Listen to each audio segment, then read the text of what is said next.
Hey guys, yeah, same day. I figured I better give you a little tour of this dugout here because we're losing our sunlight, and the next time I come back, it might have water in it. So, so it is done. There's a snowbank coming off this one side.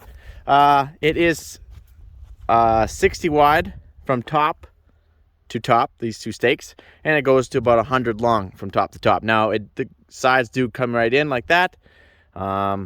I'm not sure the exact angle, but anyways, in terms of dugout sizes, like compared to what we dug back home, this is a puddle, right? This, you know, our dugout would be like this, and what we dug is like, no, that's probably like right there. Anyways, but we are in a big slough, and this is going to fill. The slough fills, well, with the exception of last year, from what I'm told. But anyways, we hope to have water in here all the time. So what we've done here is they cut me out a trench because since it was, you know, fairly deep down into the slough, I didn't want to have to stretch out 200 feet of hose to get to my semi up there in the field. So he actually cut me a trench as deep as the dugout, obviously. That would be kind of counterproductive. And he tried to V it out a little bit so that way it won't cave in. It could still cave in, but hopefully it doesn't. If it does, I guess we'll just clean it back out and V it out a little bit more when there's no frost. Because when you're digging in frost, as you know, it gets really expensive. So the water's going to fill up. It's going to flow out here. And then I'm going to throw my hose in and right there. So that's pretty much it, you guys. Here. I guess we could take a little gander here. Oh! Careful, it's a little slippery. All right.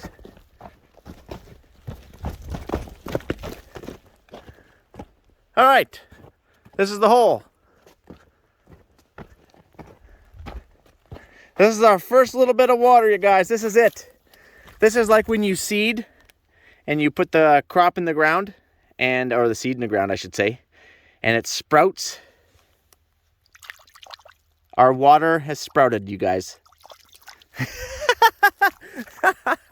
Oh, man. Totally two different. So it goes gray, little black there. Then it kind of goes brown. Then it goes black because of the topsoil. Don't ask me what all the formations are.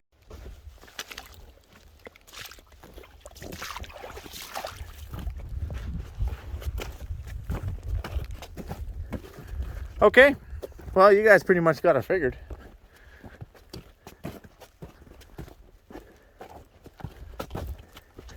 What is this, like sand or something? Weird. Nope, not really. Believe me, I know we got sand. Oh, this looks sandy. No, that's... Okay, well, definitely looks a little sandy. That's sandy. Okay, guys, you have yourself a good one. And now I'll catch you guys on the flip side. As soon as I get out of this trench.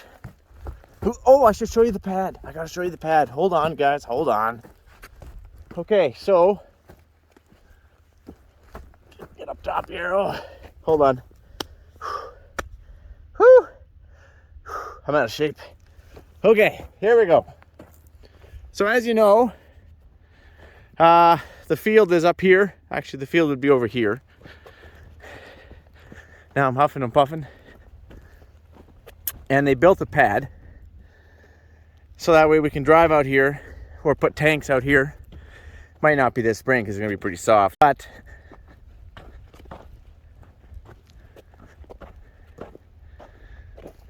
you kind of get the idea. And then I'll fine tune it. Like, it's hard. Look at that. It's all frozen ground. It's hard leveling when you're dealing with frozen ground. So I will fine tune all this in the summer. And then right here is the excess dirt, so I can use it for the yard. Or if I don't need it all for the yard, I guess I can use it for fine tuning the pad.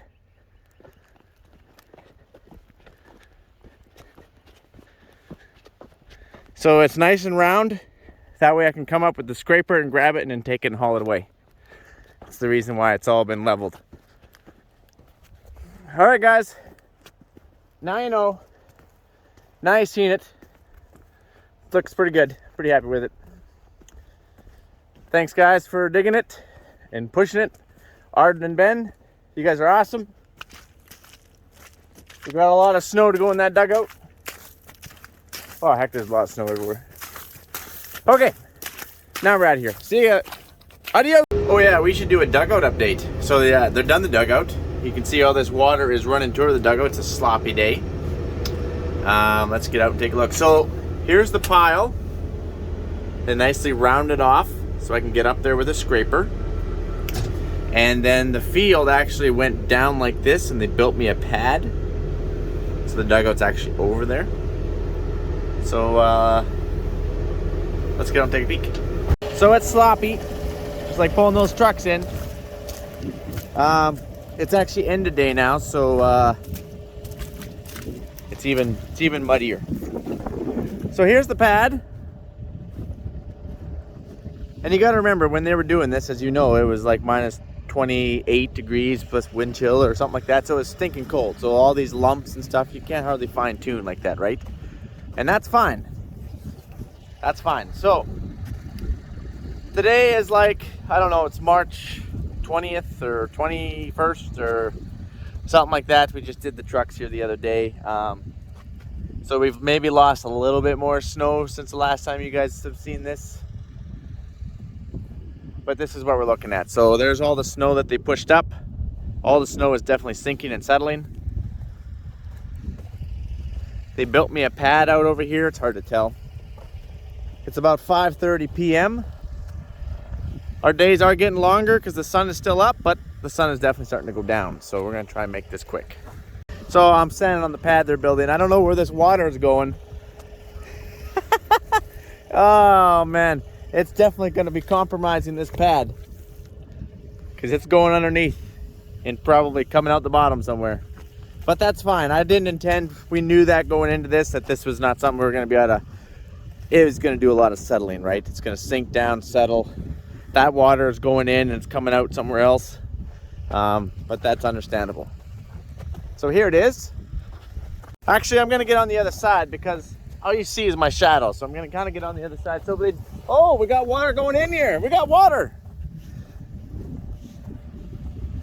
So here's the dugouts down there. What I did is, I think I told you guys, I was going to get them to dig me out a trench about halfway to my fields. So let's go down here and take a peek.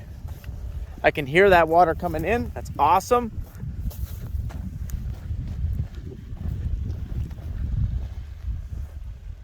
So I was pulling up my auger from my father-in-law's yard, right? Because I had my auger down there. I was moving some grain around and so on and so forth. And I wanted to move some stuff around up here.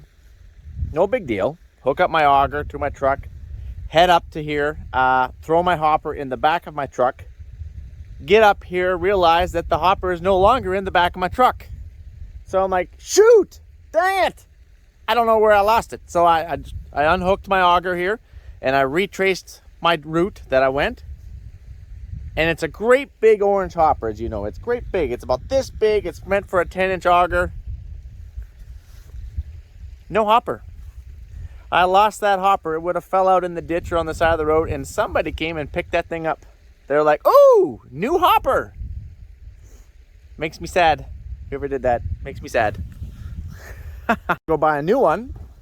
I guess I should have just ran a strap over it. But I honestly thought that it would be fine because I'm only pulling my auger up at 50 kilometers. I'm only going 50 kilometers. It blew out at 50K. Crazy. So here's our dugout, you guys. It's filling.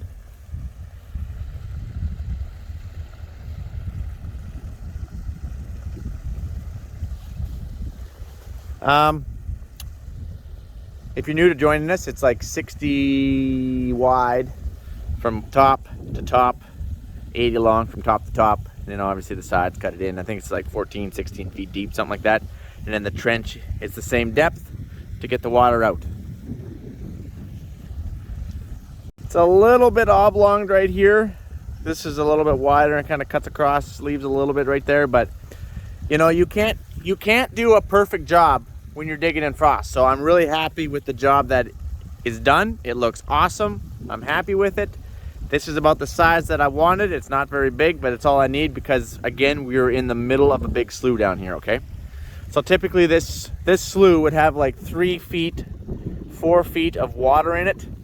And so by having a small hole in the ground here like this, guarantees me deep enough water that I can throw in my filter and stuff for spraying, watering trees, whatever else I might need to use the water for.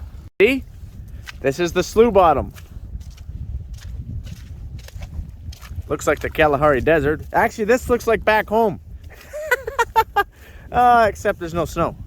But that's about how our ground looks. It's all cracked up and it's dry and yeah.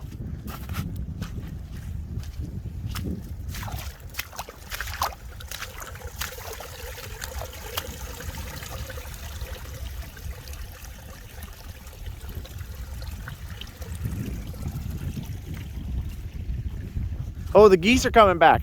Here, I'm gonna zoom in. Oop, hold it, right there. There's 2 Canadian geese, you see them? Right in the middle of the picture. So they're just starting to fly back.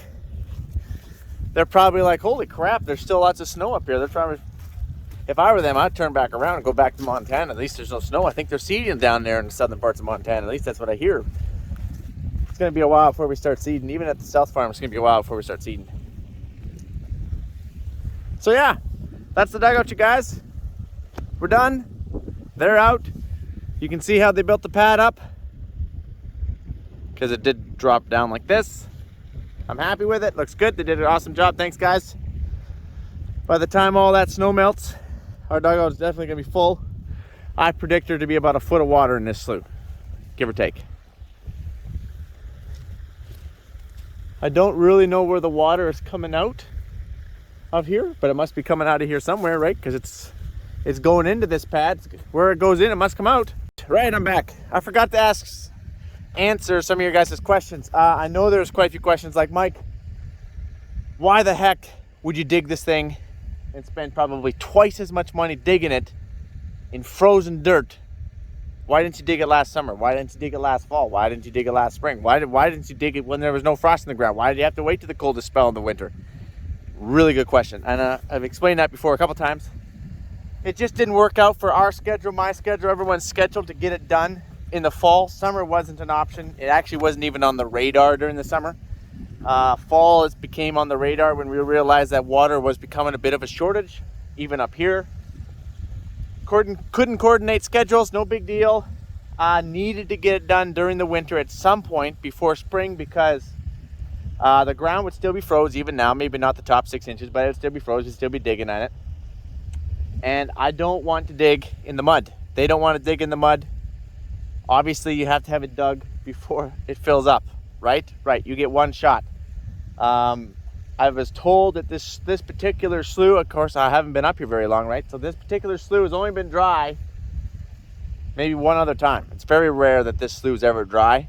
So we wanted to capitalize and get this thing dug while it was dry because it might never be dry again for another 10, 20 years. Who knows, right? Who knows? So that's the reason why. Had to get done this winter. No questions asked. Well, Mike, why did you have to push all the dirt away, buddy? Why did you have to move all that? Why didn't you use a wiggle wagon or a dump truck or something else? That wasn't an option either at the time. And wanted to get the dirt away from the dugout so that way you don't have the water sifting the dirt back into your dugout. And I needed the dirt for the yard, right? Needed the dirt for the yard. So it needs to get out of the bottom of the slough because I'm never going to get it again, right? Got to get out of the bottom and then build a pad here with it while we're at it. So that's the reason why. So that's it, you guys. It's going to fill. It's going to be awesome. The rest is history. Adios, amigos.